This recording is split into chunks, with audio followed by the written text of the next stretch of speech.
آپ صلی اللہ علیہ وسلم سرور کونین ہیں اور ساری خدائی کو آپ کی سیادت و قیادت میں جمع ہونا ہے۔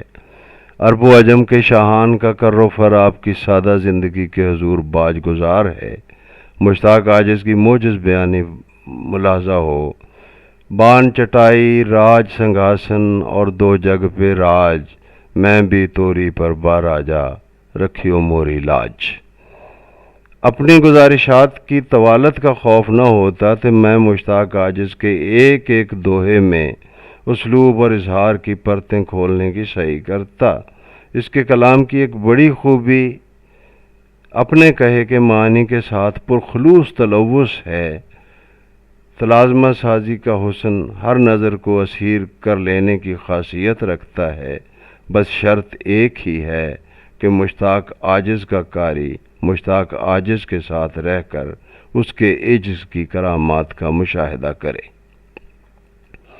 اللہ کریم نے انسانوں کے نام اپنے آخری پیغام میں جہاں انسان کی تخلیق کے مختلف مراحل اور مدارج کا بیان فرما دیا ہے، وہیں انسان کو تکریم بھی عطا کی اور ذریعہ تکریم یعنی قلم بھی۔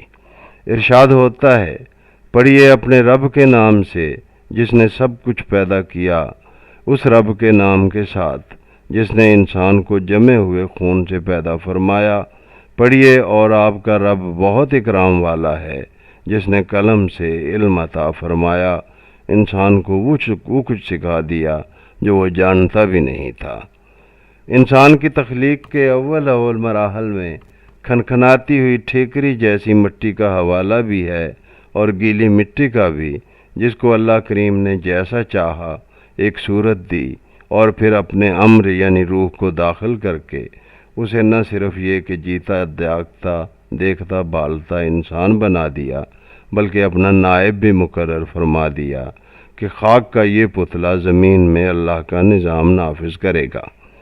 اسے اس کا جوڑا بھی اسی سے عطا کیا اور دونوں کو جب تک چاہا اپنے خاص باغات میں رہنے دیا، واپس تو انہیں زمین پر ہی آنا تھا۔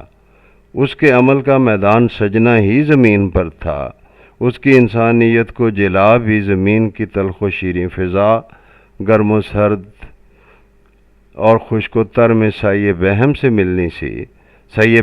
ملنی تھی اور اسے اسی مٹی میں کندن بننا تھا۔